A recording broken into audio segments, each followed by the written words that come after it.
All right. How's that? Good? Good evening, everyone. Welcome to the Wairarapa Times Age Election 2017 Candidates Debate. My name is Seamus Boyer. I'm the editor of the Times Age. I've been given the task of keeping these four gentlemen in check this evening. I've been told it's a tough gig, but apparently the biggest thing I have going for me is the fact that I'm not Mike Hosking.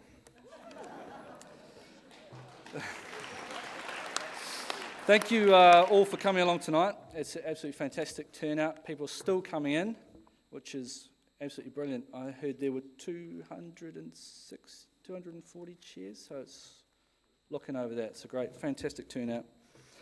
Your presence here shows how interesting and important this election has become. It's been a long time since the race has looked so close nationally, and let's hope for a good tight tussle in Wairarapa too. I would like to welcome our four candidates tonight. I will introduce them by first name alphabetical order so no one gets grumpy, and feel free to let them know if you're backing them as I introduce them. Alistair Scott, National. I was lucky. John Hart, the Green Party. Kieran McAnulty, Labour.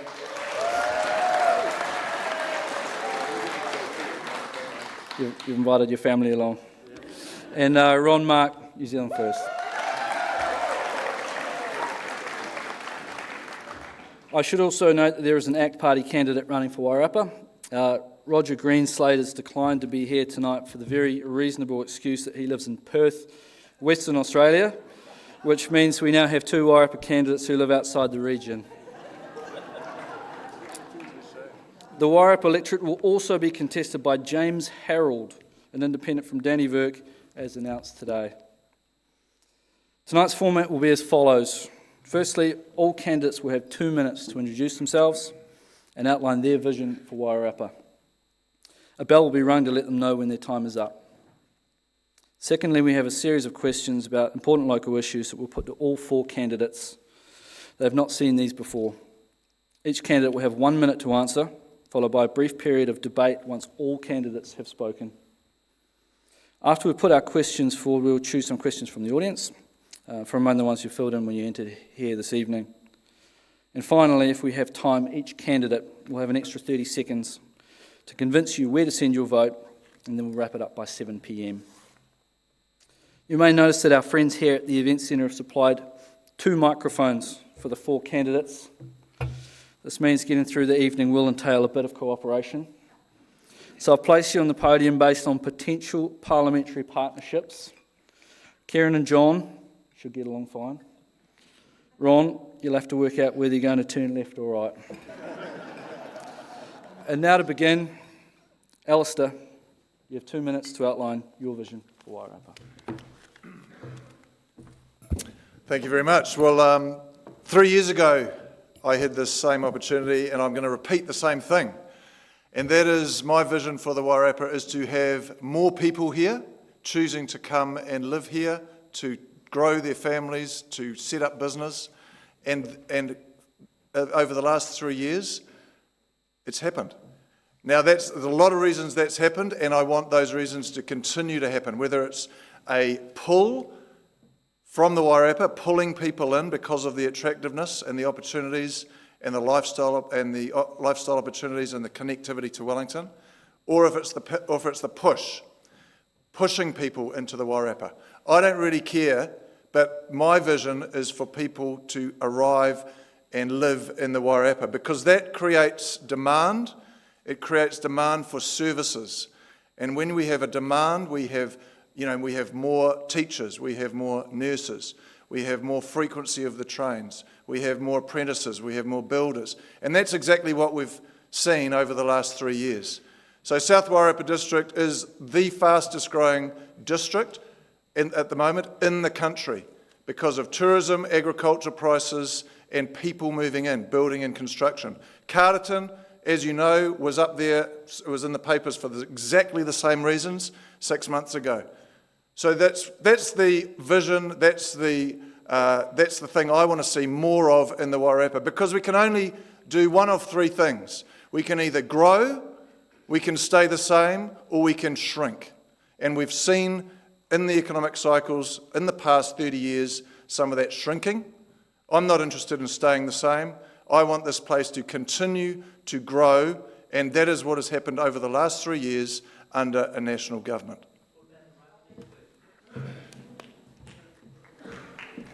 John, your vision for Wairarapa.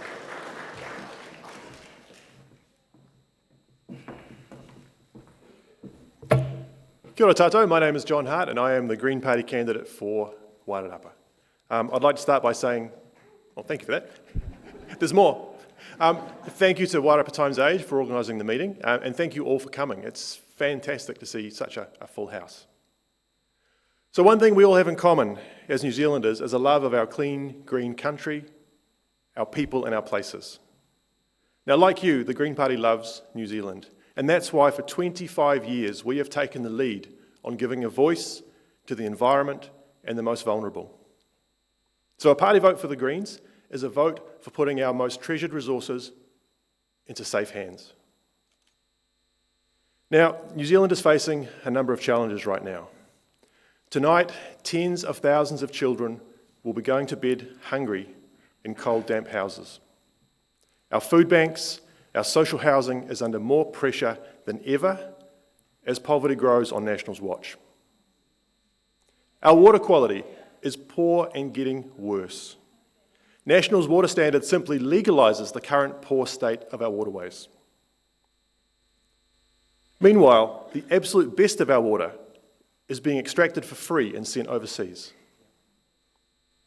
Climate change is here now, and it's happening in the regions. Pretty soon, farming as we know it is going to get more difficult than ever. Our carbon emissions continue to grow, and National has no plan to reduce them. So a party vote for the Greens means action on clean water, rivers we can swim in, drinking water we can trust. It's a vote for ending poverty, giving more support to families, and making sure that every kid gets a fair start in life. It's a vote for climate action, a clean, green economy that reduces pollution and creates well-paid jobs for everyone. So I'm number 12 on the Green Party list, so I'm asking for your party vote to put me into Parliament as another MP for the Wairarapa who cares about the region and will work to give us all a sustainable future. Thank you.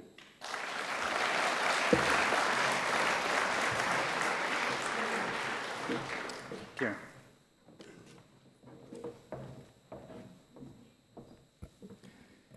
Thank you, and thank you to the Wairarapa Times Age for organising. And I want to thank you all very much for coming along tonight.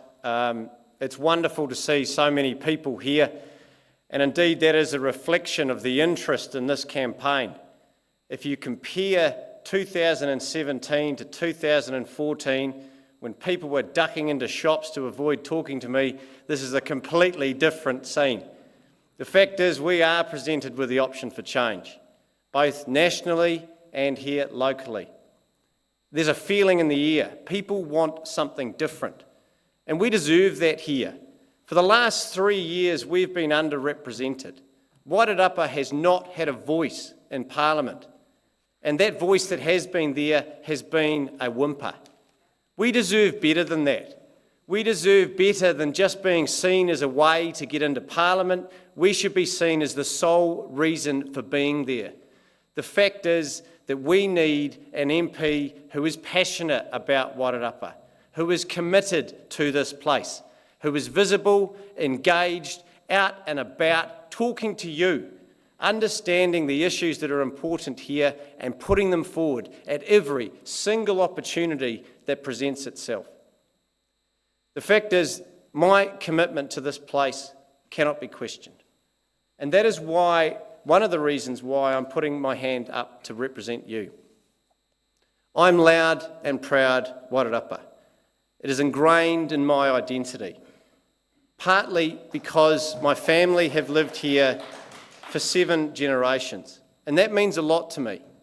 That is why I'm committed to my community through Volunteer Fire Brigade, Board of Trustees, Wings Over Wairarapa or Golden Shares. or the Licensing Trust in Masterton. I use my time to commit myself to the community. It's a good training ground and a good example of the commitment that I would show if you give me the honour of representing you in Wellington. Thank you.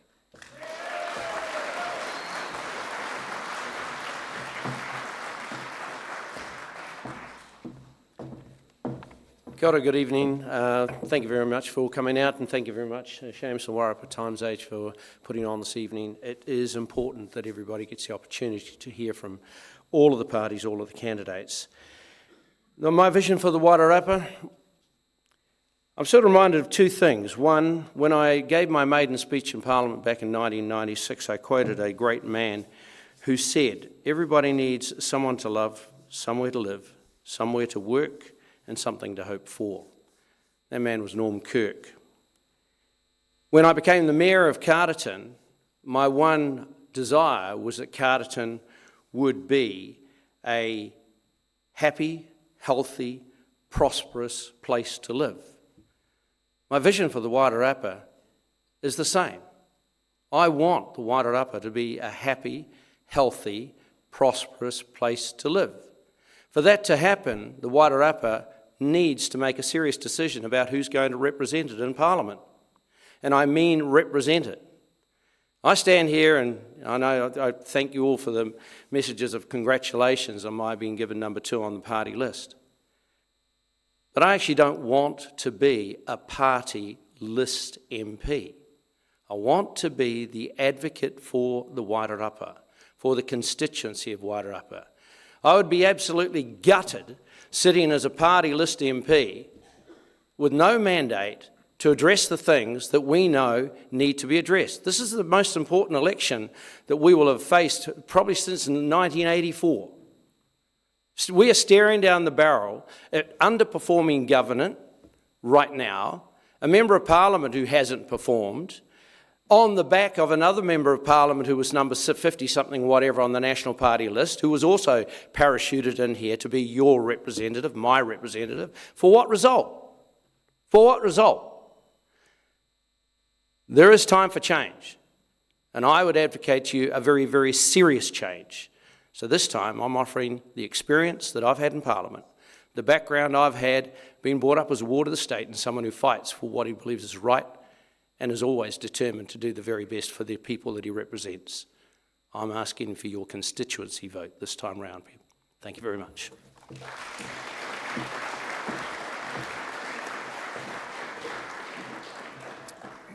Thanks for that.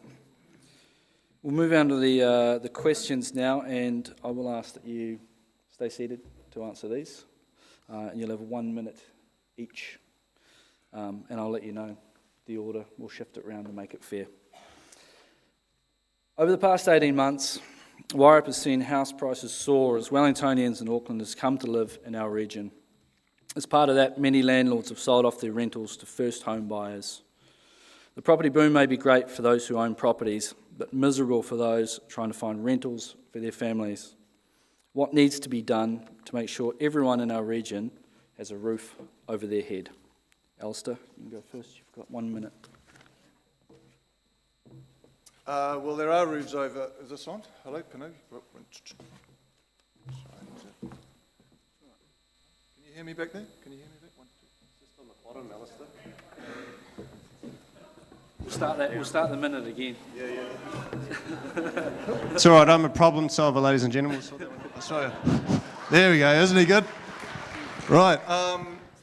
So, yeah, absolutely, everyone needs a roof over their head, and that is what is happening here in the Wairarapa. There are 5 people in what they call emergency housing, and those people, that is the fact. So the fact is, everyone but 5 have their roofs over their head. Now that is, and as you can see, there is a lot of construction going on around the place, and that supply will continue to grow and meet the demand. So I acknowledge there's a imbalance between demand and supply, and the demand is creating the supply, which is creating apprenticeships, which is creating jobs, which is bringing people into the community, which is spending money here in Carterton, in the cafes, in the new world, and employing people. That is what demand brings, and I welcome that demand. John, we'll hear from you. With the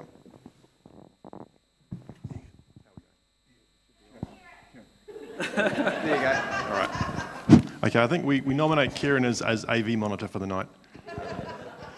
With the greatest of respect to Alistair, only a national government would see a housing crisis as a wonderful business opportunity.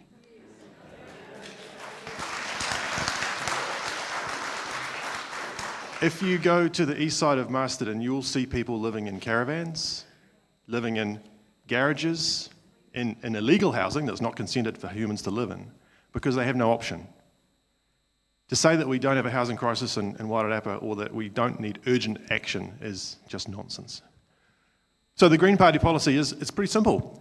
We don't have enough houses for people, so let's build more houses. Wairarapa doesn't have a lot of state housing. In fact, we have 0 government-owned houses in Wairarapa. We have sold them off to be fair, a provider who does a good job, but we need to increase the capacity. So the Green Party policy is to build 5,000 more social houses in conjunction with local providers who know the need and have the expertise to address that need.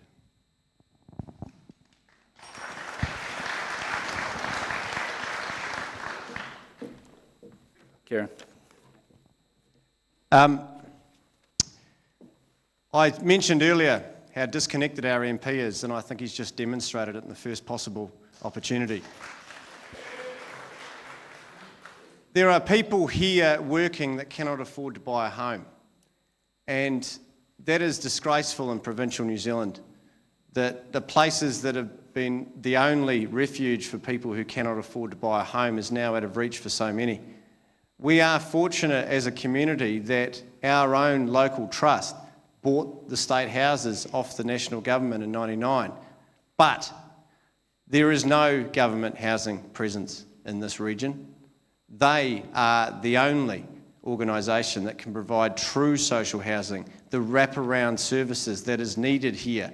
It's an absolute, utter nonsense to suggest that just because 5 people have managed to get into work and income and register on the social housing register that they have there, that is the only measure. It's nonsense. It's the outlook from someone who's disengaged. We need investment. The government needs to lead this. And what we do not need is another answer that points to trickle down.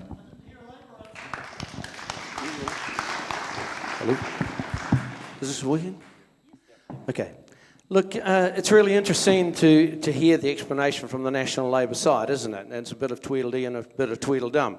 The fact of the matter is that the reason Trust House got those houses is because the National kicked off its policy of divesting itself of its state housing responsibility.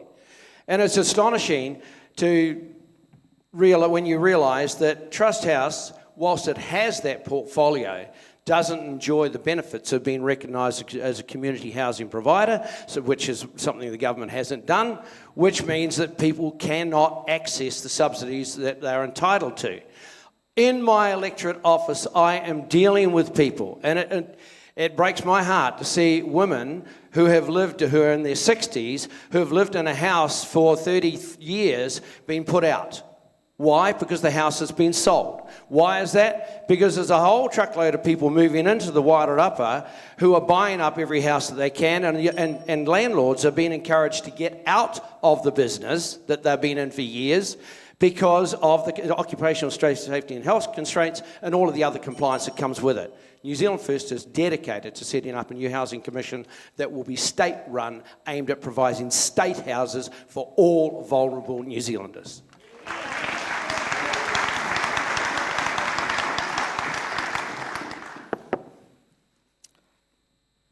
Second question. The spectre of council amalgamation is looming large across the region. That actually sounds a bit dramatic, doesn't it? Currently, petitions are being organised to force a referendum on the issue. What's your view on amalgamation here? And if it comes to a referendum, which way will you vote? John, we'll start with you. We got that one working. So I'm a little bit, I used to be a little bit on the fence about amalgamation. Then we looked at the potential benefits in terms of cost savings and efficiencies versus the potential costs of the process. And I was still a little bit on the fence because, to be honest, both of those things were relatively similar, and there was a scope that they could actually be up or down from where they were projected. So I didn't see a compelling economic reason for us to do amalgamation of the three councils. Balancing that out is what I see as a loss of local democracy and local representation on the other side of the ledger. Now, I could be convinced that that could be a good thing if there were other really compelling reasons to amalgamate, but I haven't seen them yet. So I'm still yet to be convinced that amalgamation is the right thing to do. So my vote would be for no if it was given to me personally.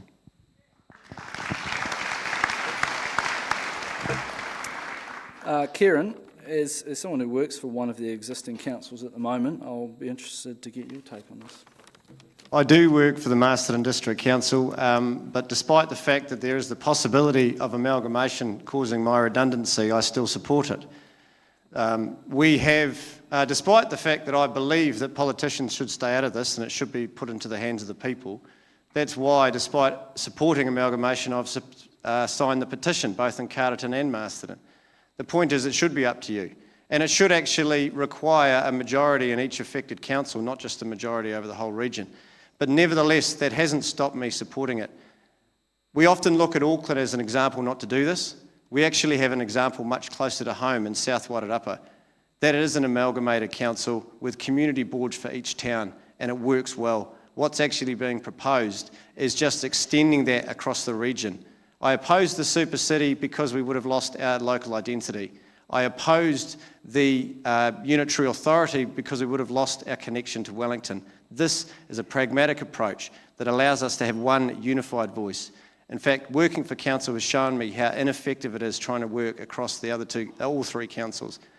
It just doesn't work, and that's why I will support it.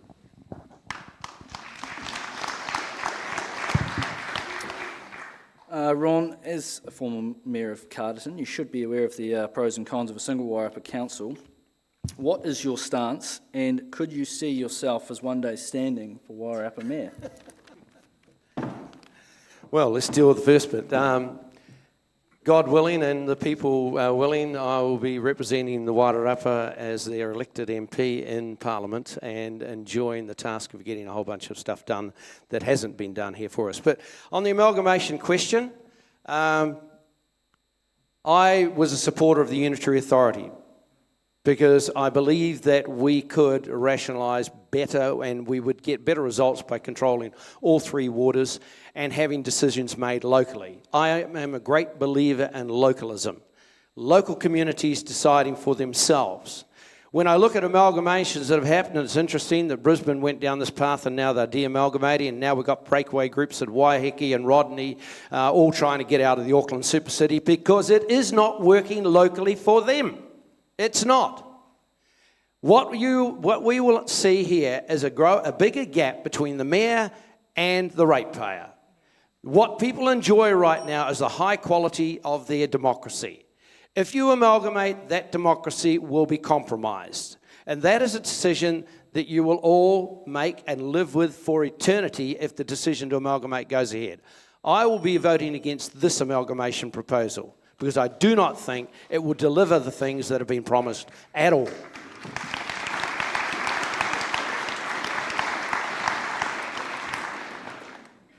I will be I support the amalgamation of the three councils. I support the proposal, and I also support a referendum. I do think it's important that people have the right to vote and either reject or confirm that. But personally, I support it, and I'll tell you why.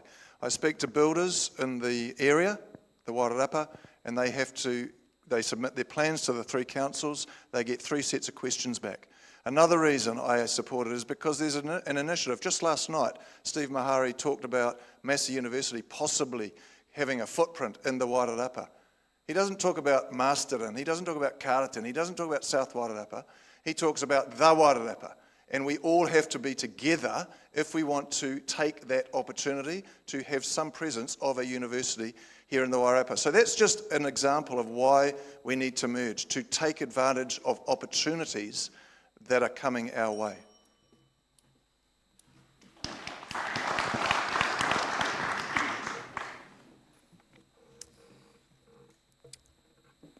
Water. No topic is perhaps as important in a rural region such as ours as how we manage this resource. Should farmers and commercial users of water be charged for what they take? And are our rivers clean enough? Kieran, as a supporter of the water tax, you can kick this one off. I know you asked us to stay seated, but everyone else seems to be standing, so I may as well. Yes, those overseas operators who take our fresh water and sell it at a profit should pay for each litre that they take of that resource. And yes, those that use irrigation should pay a small price per 1,000 litres that they use. It is a resource, and in some cases it is not being used effectively. This is a conversation about the state of our rivers and the risk that poor standards in our rivers puts to the longevity and the sustainability of our primary industries. Just this week, we are going to see an international documentary about the state of our rivers and linking it to the quality of our primary industries. We cannot take that risk. We must clean them up.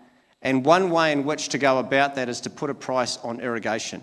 Not all farmers irrigate, so not all farmers will pay. And the consumers will not be affected by price because it is a small amount, but it's enough to put money into what we all need, and that is clean rivers to live up to our clean green brand.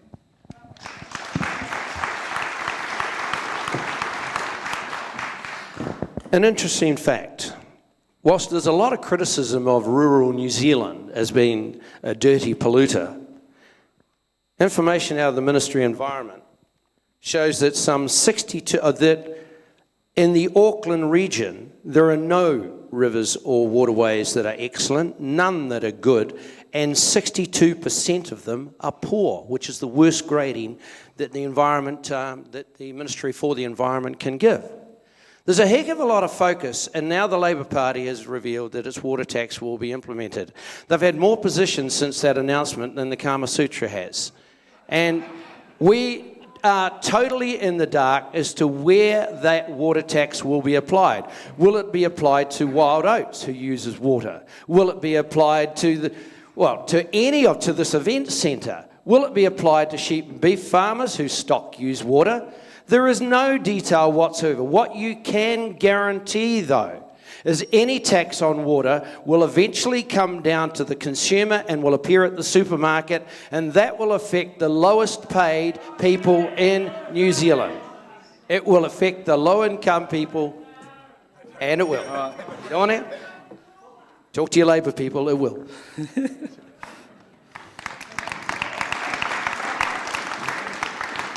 Alistair, as a business owner, your Marston Vineyard must use a fair bit of water.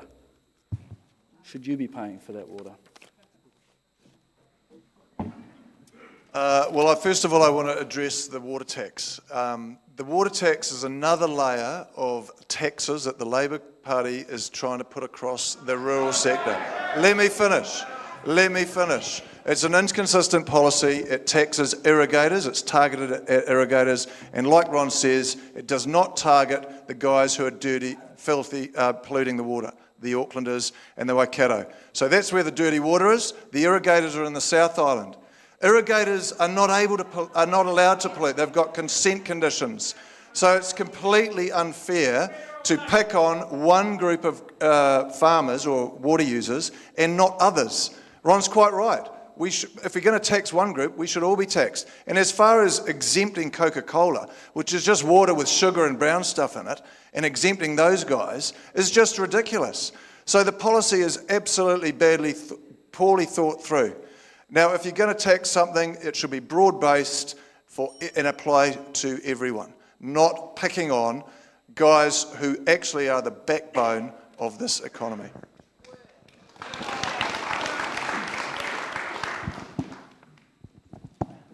John, as a farmer, should you be paying for water? It's a good question. So water is an input to farming businesses. Now, I don't know many businesses that get their raw materials for free these days. But fundamentally, if a business is not paying for its raw materials or its inputs, that distorts the business model. So farmers need to make the right decisions, consumers need to make the right decisions. To do that, we need to put honesty back into inputs. Because as long as we distort business models with free or subsidised inputs, the right decisions are hard to come by. So the Green Party policy is very similar to Labour's. We obviously will put a levy on bottled water that's leaving New Zealand. It creates no value for us other than giving away the water. For commercial use, we want to see a working group set up after the election that brings in all stakeholders, businesses, communities, iwi, and have a conversation about who owns or doesn't own the water, who has responsibility for maintaining it for the future generations, and who gets value from it now. So it's an opportunity for us to have a really nut it out for once and for all, because it's a question that this government has been avoiding for 9 years when they say nobody owns the water, except unless you put it in a bottle and it's yours. So it's time for us to have that conversation, but it needs to be without the scaremongering. Food prices won't go up.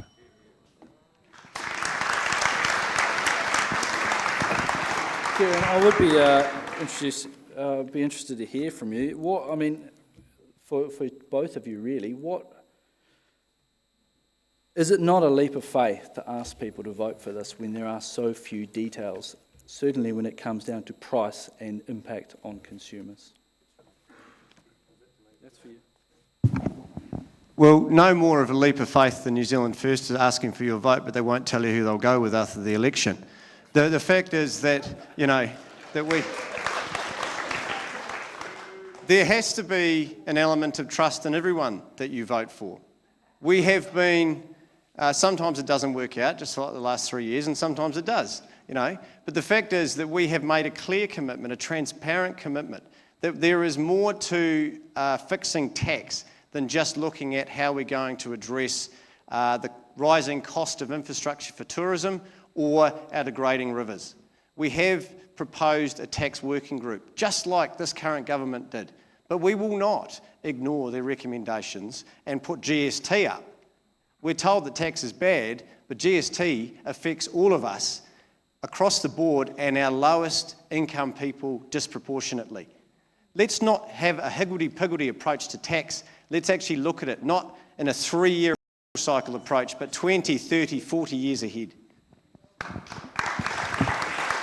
I'm not quite sure if you addressed the question, but maybe John can help us out a little bit there.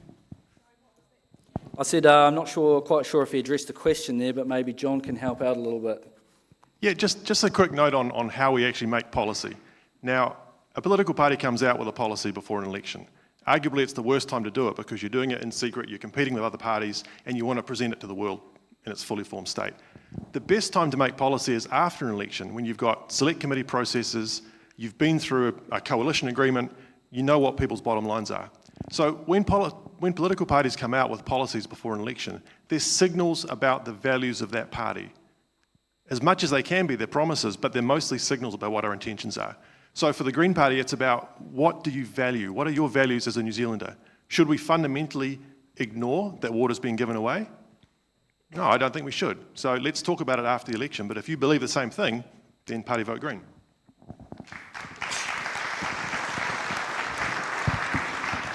So let's be clear on a couple of things. If Kieran is really concerned about who New Zealand First is going to go with, perhaps he should tell everybody here who Labour's going to go with. The Maori Party? The Green Party? Oh, you can't go with Peter Dunn as you've done in the past because he's done his business and gone. But let's talk about taxes. It's not just about the water tax that they're announcing, which is going to impact on the rural sector heavily. And everyone knows when the farmers shut their checkbooks, every business on this road suffers. Every last one.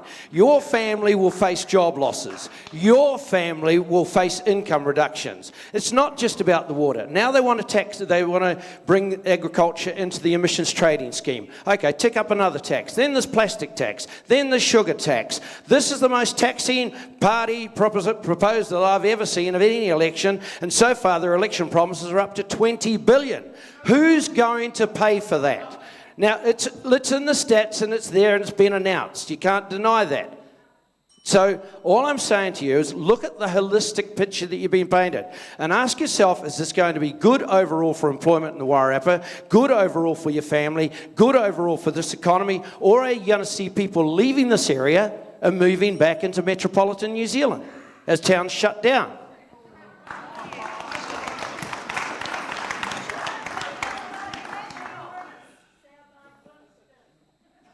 Thank you. Thank you. Thank you. You sound like Helen.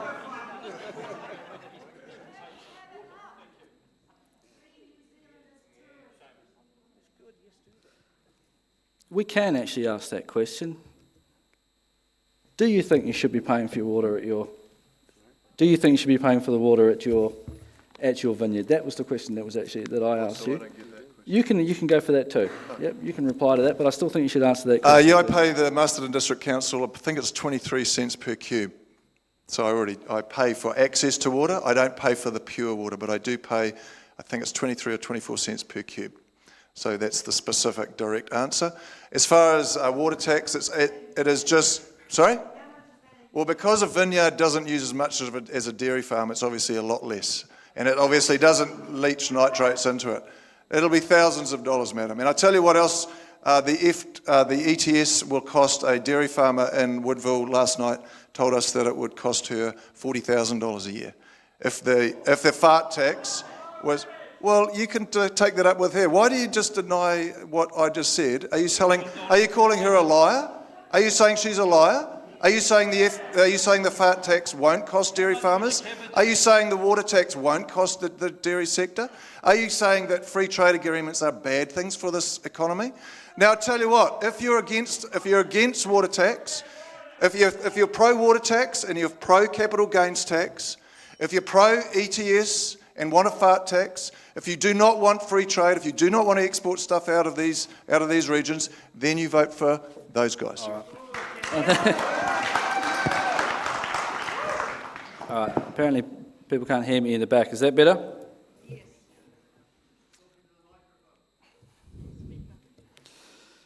The Manawatu Gorge closure has shown just how vulnerable our region is to being cut off by slips and landslides.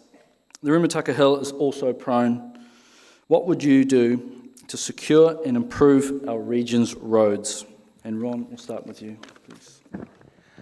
Well, the first thing I would have done back in 2012 when the government got the report on the Manawatu Gorge and chose to shelve it.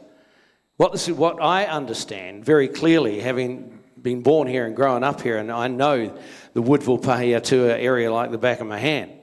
What I know is that is a vital logistics link between the east coast of the North Island and the west coast of the North Island. It connects about 6 provinces, and all of the freight goes through there, that which isn't on the rail. What I also know is that on the rail side, you don't have these problems. What I know is that the work that's been done since 1980 has exacerbated the fragility of the gorge. And what I know is that we need a commitment from a government, one, to immediately upgrade the saddle so we have a permanent redundancy route, and two, that we get stuck in right now and let the contract to repair and rebuild the gorge as it is. My view is, having looked at it, and I don't think the government will go down there, is that we need to go the most expensive option, that being the hybrid tunnel, to ensure that we provide security for our regions for the generations yet to come. Anything short of that will be a quick fix, and it won't be adequate.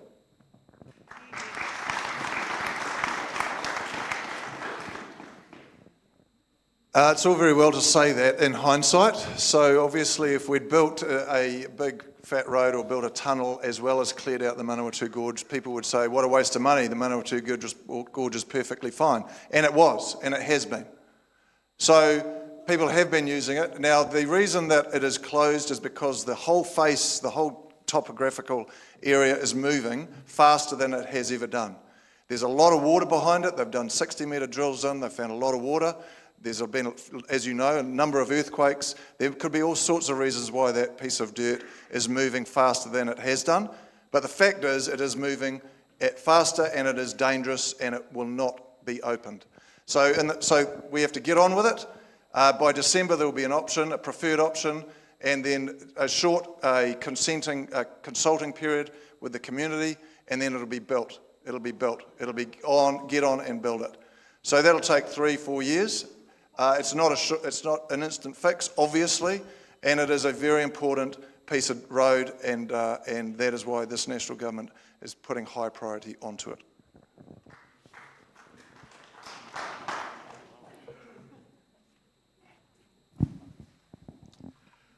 So I'm not a roading engineer, unlike Alistair and Ron. They seem to. So I put my faith in NZTA to actually come up with the best option. I think it's worth pointing out that this is chickens coming home to roost for this government. We've had decades of neglect of regional roading infrastructure. But we do need to look forward, not backwards. So one of the Green Party policies that I think would be quite useful at this point is a holistic transport plan for the region. Now, for too long, we've let transport decisions slide in the favour of road. That's made us vulnerable for when these things happen. Nationals let the North Island rail network basically rust away over the last 9 years. So we need a lot more focus on getting rail back into the mix. And one of the Green Party policies is to actually combine the funds pools for road, rail and coastal shipping to give a lot more flexibility to territorial authorities to fund the projects that need to be funded.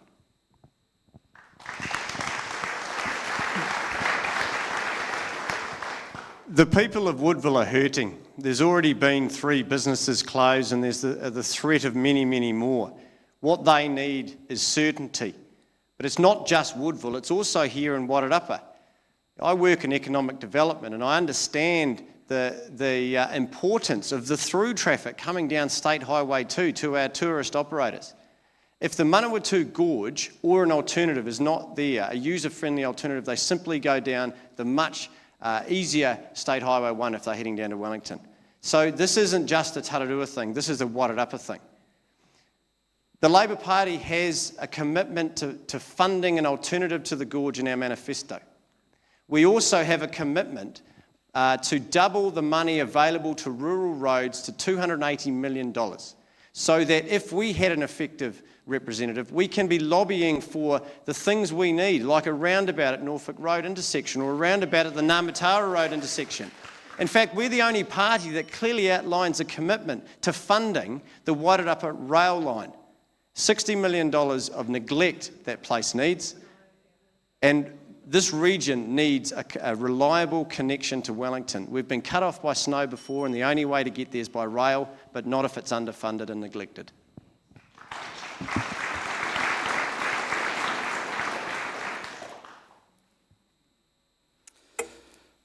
Fifth question is, the percentage of the population aged 65 years and over in Wairarapa is projected to increase from about 18% now to 32% in 2043. A lot of young people leave Wairarapa after leaving school to continue studying or for work. What will you do to either keep our young people in the region or to encourage them to come back into our communities later in life? Alistair, you can start, and we're probably not talking about the boot camps here. I encourage people to leave home. I kick my kids out at 18 and I encourage them to travel the world, to travel wherever they choose to be educated, wherever they want to be. So I would encourage all Wairarapa people, if they've gone to school here, I'd encourage them all to leave at some point. And then they can choose to come back, because they will choose to come back, because it is a thriving economy, there are jobs, and the ageing population is true, and we need to take advantage of that. We need to see that as an opportunity.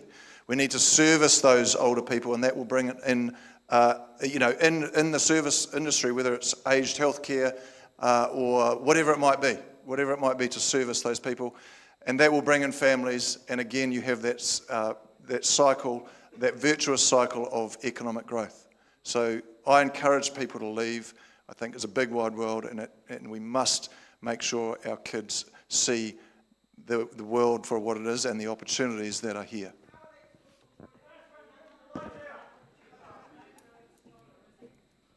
Yeah, in terms of what you would do to encourage them to come back. Yes, absolutely. That was the question. It'd be interesting. Well, what's going to bring them back is opportunity and a thriving economy. That is what's going to bring them back. Whether it's in agriculture, whether it's in technology, and I mentioned Steve Mahari last night talking about a presence of a university here, which gives people an opportunity to continue to educate themselves locally. So these services, these facilities need to be in the community to attract people. I mean, there's lots of examples, people bringing their businesses here that could have been set up in Wellington. Power Shop in Masterton, a call centre, could have been in Wellington, it's in Masterton. Rival Wealth, sharebroking firm, could have been in Wellington, it's in Masterton. There's lots of examples. Braden's could have been manufacturing wheelchairs. There's lots of examples. Continue to stimulate economic growth. John, what is your vision for our young people? So we have to acknowledge that an ageing population is a reality, but let's be realistic. Aged care for most people is a calling. It's not a job you do for the money, because it's certainly not very well paid either. So we can't exactly tell our young people, come back, there's lots of jobs in aged care you can do. It's not going to do.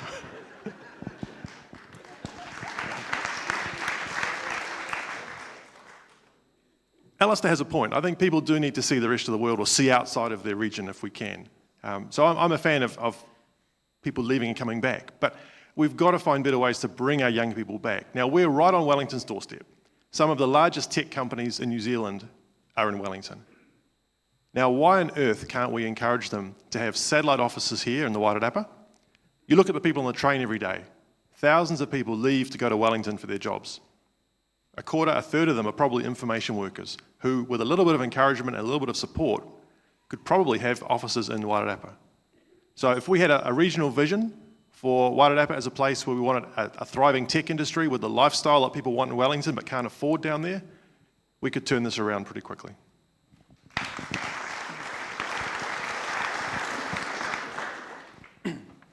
The ageing population is a challenge in some respects, but it's also an opportunity.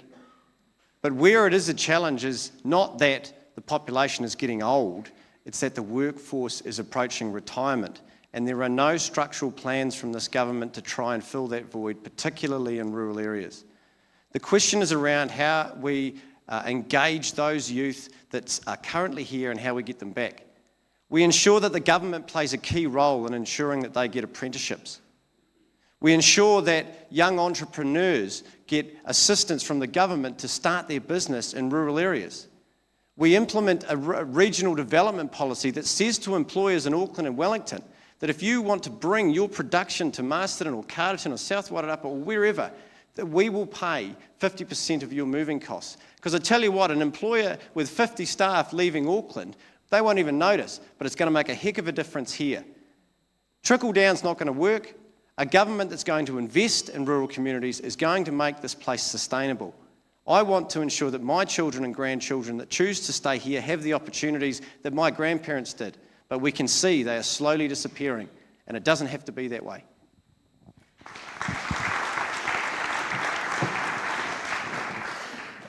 I remember when I was the Mayor of Carterton and we were talking about the first amalgamation, everybody kept talking about the ageing population as though it was something that was going to kill us all. It was going to be the death of us all, which was quite strange because as the Mayor, I found that every day I was relying on people in their 70s and their 80s to carry this community through their voluntary work, through their philanthropic work, through the fact that they were actually still working, some as consultants. So I do not see the big problem that the two old parties continue to bark on about the ageing population. Thank God we have them, because they are the greatest contributor to this district that I know of. The young population will always leave, be it to go to university or for their OE or for their training, wherever they seek it. The trick is how we get them back. And what we did see in my last few years as the Mayor of Carterton was young families coming here because they could afford to buy their first home. And that is something that's been taken away from many because of massive immigration, a blowout in Auckland, and people trickling out, escaping Auckland and coming here and paying quite heavy prices for houses, making it unavailable to other people. There is a lot more I could talk about than I can in 1 minute, but that's a starting point, housing.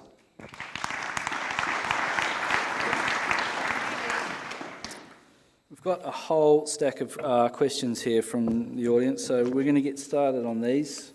They are for one candidate, but please feel free to get stuck in if you feel like it, the other three. And the first question is for Alistair Scott. How can you talk about expanding the Wairarapa when schools and health services are at crisis? Well, I disagree with your presumption, so I'm not sure I need to even go further than that. They're not the health services are not in crisis. If you give me just 2 secs. Just stop the clock, stop the clock. I'm not taking a call. Righto. First specialist assessments were down 2,000 under a Labor government. Under this government, they're up 148,000. Elective surgery rates went backwards under Labor. Under this government, the annual increase has trebled, with 172,000 elective surgeries carried out. Emergency departments were slow and clogged under... You wanted the answer. Under this government, 93% of people are now seen within 6 hours. Immunisation rates were that of a third of the world, in Labor, were that of a third world nation. Under this government, 93% of 8-month-olds are now immunised. Under this government, all under 13s now receive free GP visits. Cancer care, Labor saw patients sent to Australia. You all remember that. Under this government, 82% of patients are being seen within 62 days. That is results from the health sector from this government.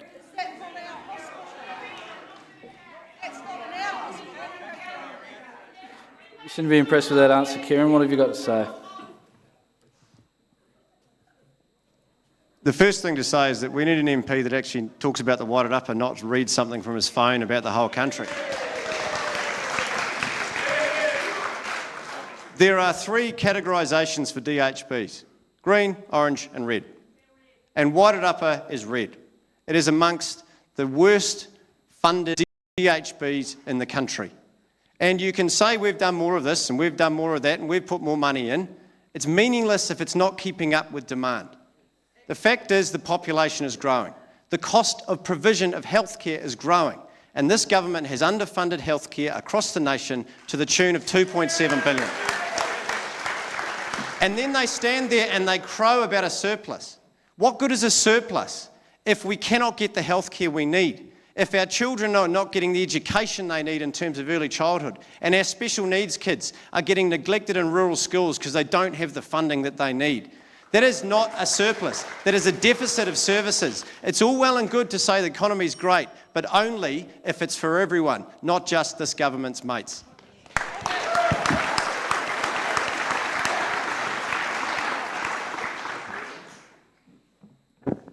Well, having been on the board of the DHB, I've got to start by saying that I think the Wairarapa DHB staff and the board do a very, very good job. That's the first point. And it pains me when a lot of the criticism about our health services gets directed at them when it should not be. Having been on 3 DHBs, I can tell you, when I compared where Hart DHB is, where the Wellington DHB is, and Wairarapa is, one thing stands out. The formula against which funding is allocated is fundamentally flawed when it comes to rural provincial New Zealand. And that is the core of the matter. And until a government understands that and moves to change that funding model, we'll still be stuck here spinning our wheels and we'll be still delivering poor service. You know, we read in the Times Age, and many of us know family who've suffered suicide. And we know for a fact from the work I do in my electorate office that the 2 areas that pain us most, that are underfunded, and Karen's quite right, we talk about a surplus, it's a mythical surplus, it's arisen through underfunding of public services. Mental health services in this electorate are appalling, and it comes down to government funding. End of story.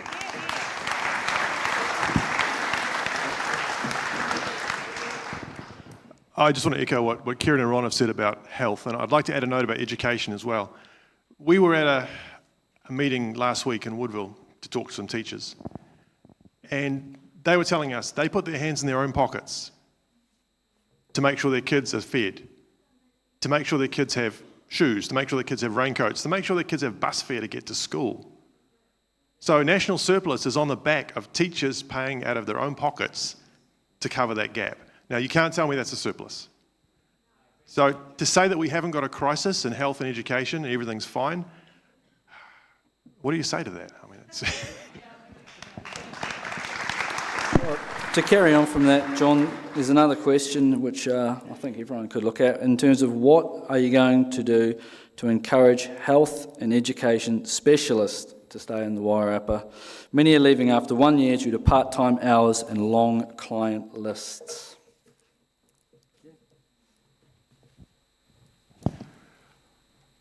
I think like a lot of these issues, it comes back to a simple fact. We're not investing sufficient in our health system to pay the people we need to be here and to give them the lifestyle they want while they're here. Now, places like Wairarapa should be an absolute magnet for specialists from around the country. We've got a lifestyle that's unequalled around the country. We've got a well-developed DHB and hospital. There's really no reason why we shouldn't be able to attract these people here. But fundamentally, we need to pay them more, and we need to give them the resources they need to do their job properly.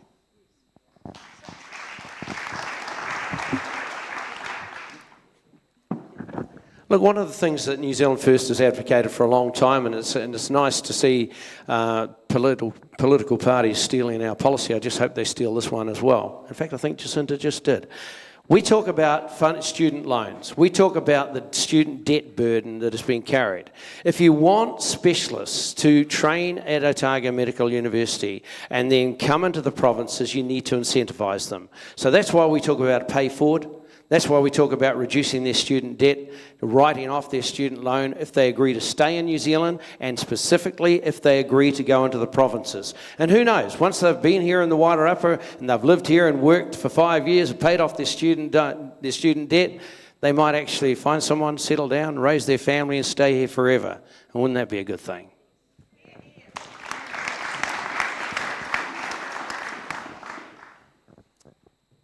I've just met a couple of specialists who are going to be working in the Wairarapa DHB, and that's a great thing. They've chosen the Wairarapa because of its lifestyle and its proximity to Wellington. And so I think more urgently, though, I do acknowledge there's an issue in rural health sectors, more around the GP end of it rather than the specialist. And I do acknowledge, particularly in the Woodville Tararua district, they've got some issues with GPs and waiting lists. Right now, there's 2 vacancies. It's not that there's no money. The jobs are there and the money's there to be paid for them, but there's an incentive for them to work in Palmerston North. And they choose to work in Palmerston North. That's their preference. We need to somehow twist their arm or incentivise or put that carrot out, as some of these guys have said, to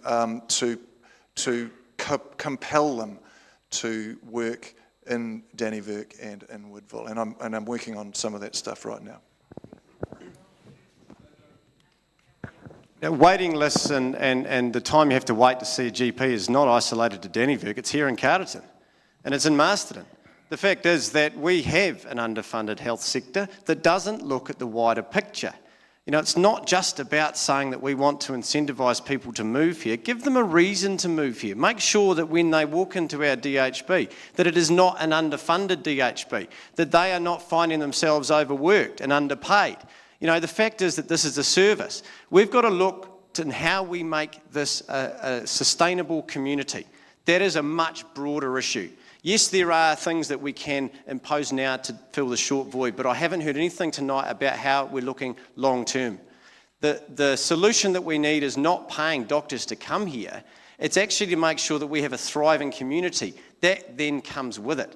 It's a much broader issue around regional development and sustainability, and the first thing you need to do is actually properly fund it. Increase the training places in rural areas. That is one of our policies, and that is one way that in the very short term that we will benefit by attracting more doctors here.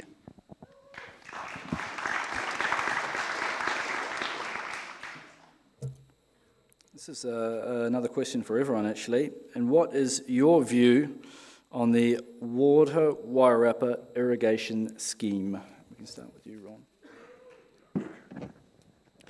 It's actually the Wairarapa Water Use Project, and I think I made it clear at another meeting. If you look at all the indicators that we're now being told about, NIWA's latest report, it's only going to get warmer here.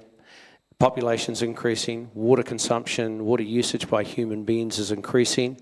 It doesn't matter how we we're a very diverse agricultural base here, and it's going to diversify more, and it doesn't matter how it diversifies, it's still going to require water. We've still got we're going to have more violent weather patterns, a lot more rain, and we're still going to see the bulk of our water going straight out to sea. If water's the new gold, then why aren't we saving it? That's what I'd say to you. Isn't it smart to bank your water in preparation for the times going ahead? How you bank that water, how you save that water is the question. But we cannot have it both ways. We can't allow water to continue to run wild and then cry when we've got a drought and our rivers are drying up and the ecosystems are dying. We have to learn how to manage our water so that in the highs we harvest so we can use in the droughts. And there are going to be more droughts. That's a fact. We need to get our head around that.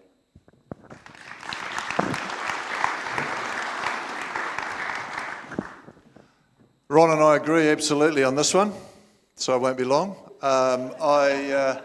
I've been involved with the Wairarapa Water Use Project for more than 15 years with Bob Francis, Bob Toswell and Graham Tulloch. I was on the Wairarapa Regional Irrigation Trust before being selected for this job. So I'm absolutely a supporter of water storage for exactly the reasons. Ron says that what is understated is the environmental and social benefits. Everyone thinks there's going to be more cows. There are not going to be more cows.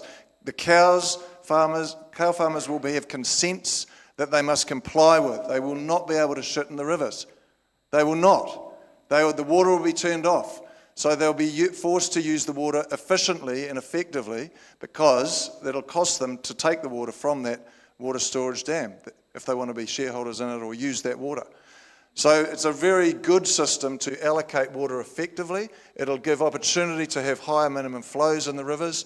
So think about the environmental and social benefits that water storage can bring this community.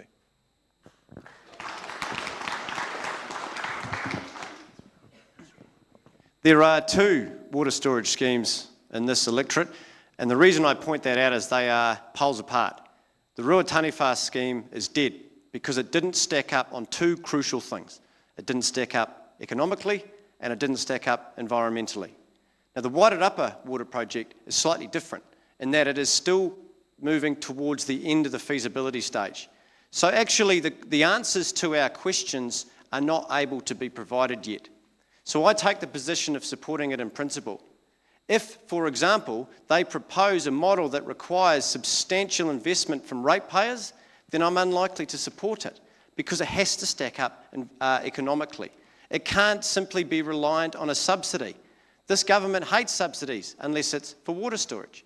We can't just support them just because we support them, and likewise we can't just oppose them because we oppose them.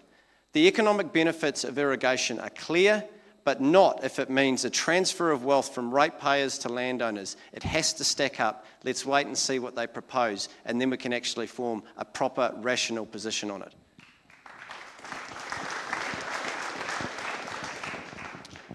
So as you probably heard today, the Hawke's Bay Regional Council has officially put the nail in the coffin of Ruataniwha. They've also written off $19 million of ratepayer money they've already invested in the project. You can't begrudge the process of investigation, but it's worth pointing out that money would have set up a dryland institute that would have promoted better practice and new crops across the entire region for about a quarter of that spend. So here's my question. Wairarapa Water Use Project intends to irrigate roughly 3% of the region in stage one. Stage two is a generation away, so we can kind of just park that. So for all the investment, $200+ million, and the debt that comes with that, we're going to irrigate a few percent of the region. What about the other 97%? Now, you cannot tell me that 3% of the region under irrigation is going to somehow drought-proof the region. Of course, literally, yeah. And if it's not going to be increasing dairy, who's going to take the water? Because there's only one industry that needs lots of water. So the economics, my prediction is the economics will not stack up unless we predicate it on a large amount of extra dairy. So let's look at the opportunity cost and what else we could spend that money on for better effect for the whole region, not just a few percent.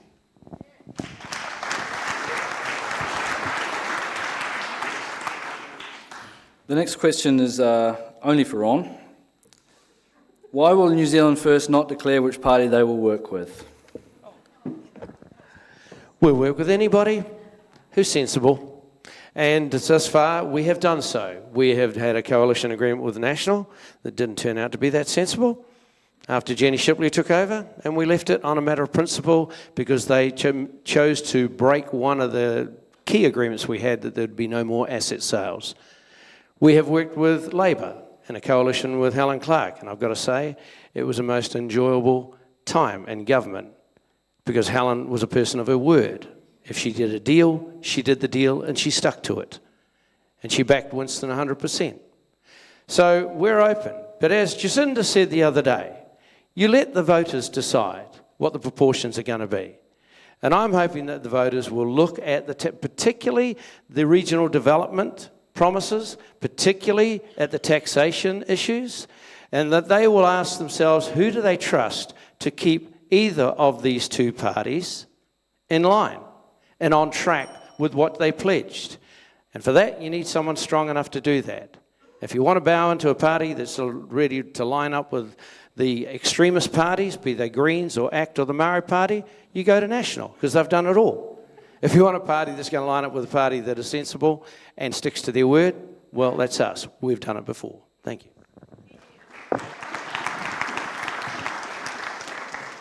It sounds all well and good. The only issue that I have is it's not actually sticking to the word because there's no word. It's one thing to say to let the voters decide, but whatever the voters decide, it actually doesn't fall to you. It just falls to New Zealand First with the position that they have taken. And this is where I struggle, is that they haven't said they'll go with the largest party, which would actually be the honourable thing to do. You haven't taken sides. You've said, we'll go with your word, which is what we're hearing, but the actions aren't backing it up. The fact is, if you want a change of government, there's actually only one party that you can vote for to guarantee it. You cannot guarantee. No, you can't. You can't. You cannot guarantee a change of government. If you want a change of government and vote for New Zealand First, they may well go with National. That is not a change of government. That's right. This is how it works. And the thing is that, you know, the fact is, by all means, vote for whoever you wish. But if you want a change of government, there's only one party that can achieve that, and that is Labour.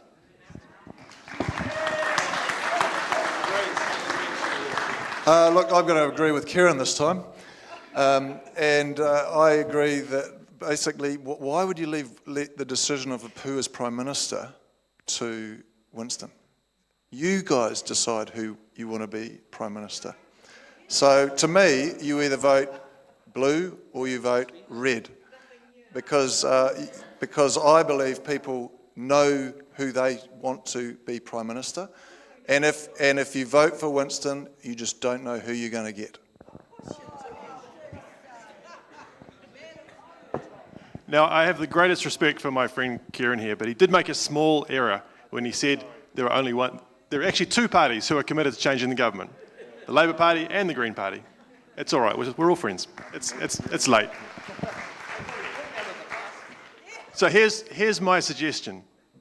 If you want to see a progressive government that is strong on climate change, takes action on fresh water and looks after families, and holds Labour to its word when it picks up green policies, then you need to party vote Green to have a strong partner for Labour. And the stronger the Greens are, the weaker New Zealand First is.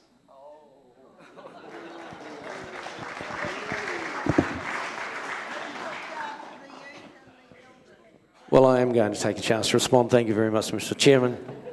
You know, I've said it before, and I've said it in the Parliament a lot of times. Red or blue, there's nothing new. These guys, and I'm going to ask you, I'm going to set you a challenge, and all the Labour voters that turned out here tonight support Kieran, congratulations, well done. But here's the challenge. I want you to go back and have a look at policies implemented by Labour and policies implemented by National. Who gave you the economic reforms of the 1980s? Labor did. What did it do to this community? Tore people apart, people committed suicide, farms were lost. Who campaigned against it? They did. Who then got into government, picked it up and put it on steroids? They did. Who implemented, we got mental health issues in this region right now, serious ones. Who bought in the mental health reforms? They did. Who opposed it? They did. Who then picked it up and supported it and ran it through with steroids on? They did. Where are we today? Any better? Any worse? We're worse. It was actually Jim Anderton who said care in the community would end up being careless in the community, and that's what you've got. If you want to continue the way you're going, then you keep voting for the same old two, Pepsi and Coke of New Zealand politics. One's wrapped in red, one's in blue, pour them into clear glass, you can't tell the difference, because that is the reality. Go look at any policy you like, that's what you've got. We will keep them both honest. That's it.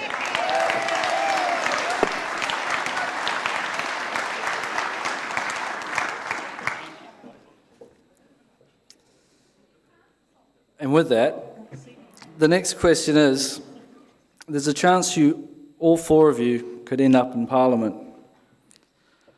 How would you work together for the benefit of Wairarapa?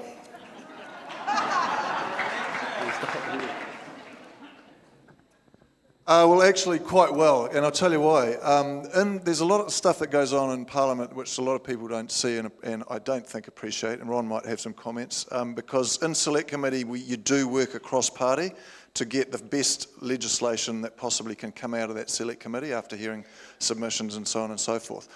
So all the people in Parliament and all these guys up here, we all want one thing, and that is for Kiwis and New Zealand to get better and better and better. Incremental improvement in all aspects. That's what we all want. So we can work together because we do all have a common goal, and that is why we are all aspiring or are in Parliament.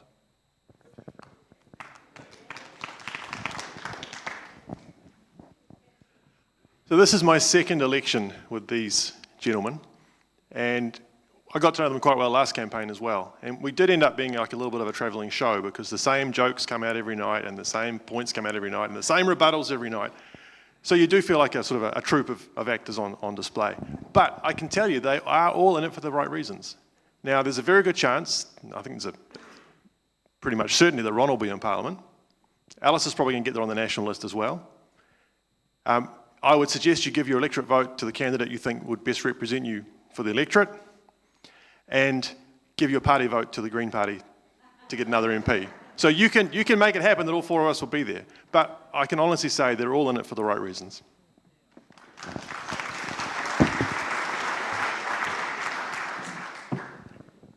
How do we work together? Well, Alistair's touched on it. At Select Committee, you do work together, sort of. Because at the end of the day, the government of the day has the balance of power on that committee, and you might be able to get some changes by talking, negotiating, working through the submissions, but the government always has a bottom line of that which it will not accept. Here in the electorate, it's a really interesting thing. People talk about working with you, but when they get into Parliament, whether they do or don't is another thing. I rarely see marama. Alistair and I get to talk at Select Committee occasionally. I know our out-of-Parliament staff coordinate on casework a lot to ensure we're not double-tapping and we're maximising. I work across party with ministers all the time and with senior members of the Labor Party. My point is this. If you elect someone who's a newbie who's going to learn on the job and be a backbencher for 3 years, you've lost opportunities. Like you've lost opportunities. 15 years of experience in the job, I can tell you I have good networks on both Labor and National side. And there's a lot of work that's done collaboratively. I'll give you one example. I was on the committee that finally made Wairarapa a large electorate, which means whoever's elected as the electorate MP gets far more resources to do that work in the next term than they previously have. That was collaborative work across party. Thank you. I think he meant me as the newbie, to be fair. And look, the fact is, you know, an MP's one job that you can't get experience until you get the chance to get experience. But the question was about how we would work together. You've actually had an opportunity over the last 3 years to see how Ron and Alistair work together. Now you've got an opportunity to see how all four of us can work together if you use your vote strategically. My commitment to you is that I will work with them because my commitment and passion is this place. And this is what we need to be focusing on. I'll put up with Alistair's silly jokes, you know, and I'll put up with Ron's silly hat. It's just what you do. You work together because we're up here, we're having a laugh, we're having a go, but that's because we're passionate about our vision for this place. But when it comes down to seeing something implemented, of course we will work together. And you've got an opportunity to use your vote strategically, to see who will get in on the list anyway, and to see who has the best chance of beating Alistair, you know? And that's me, just for the way. So, yeah.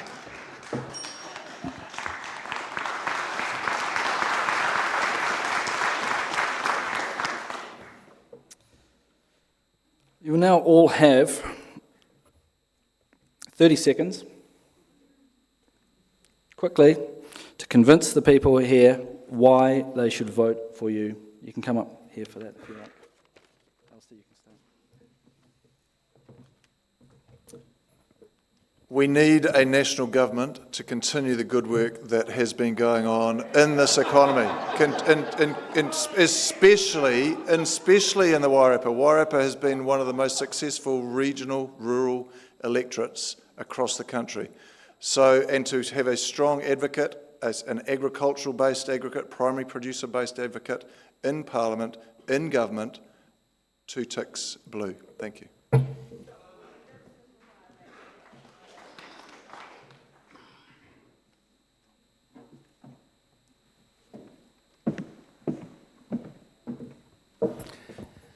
I think it's about time that Wairarapa had a strong, experienced Member of Parliament to represent them. I'm offering my background, my time as the twice-elected Mayor, where I think I did some good work, and I'll stand here to be judged on that. 15 years in Parliament, both in coalition with Labor and with National, we've achieved some things. I am saying to you, give me 3 years. Vote me in as your constituency MP for 3 years. I will give you the experience that I've had, and I will be your voice, and a very strong voice at that. Give me 3 years. If I don't do the job that you expect, kick me out then. But give me that shot to represent you. Thank you.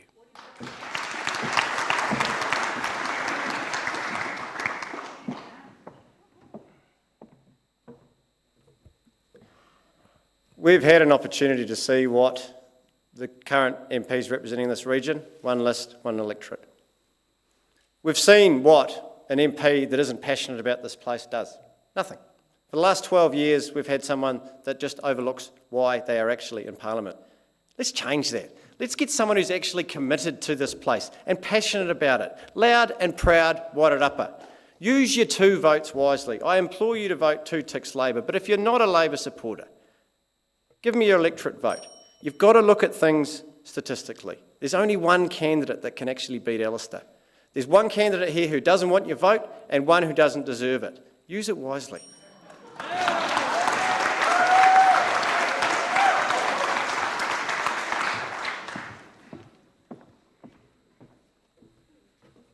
So we like to think that politics is about policies, but it's really more about people. You're electing people to represent you in Parliament. Now, I'm asking you for your party vote, and I think you should give your electorate vote to the person who best represents you. Now, the last thing I would do is tell you who to vote for, but I will tell you that I'm giving my electorate vote to Kieran, and I would ask you to give your party vote to the Green Party for an extra MP who cares about the region. Thank you for your time tonight.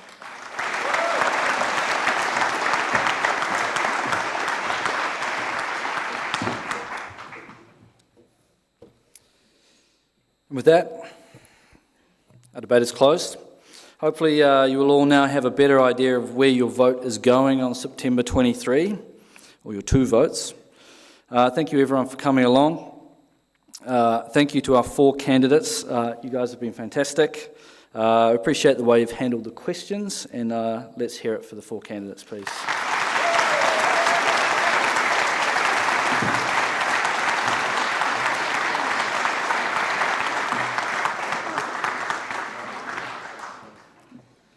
That's all from this year's Wairarapa Times Age Candidates Debate. Good evening, drive safely, thank you.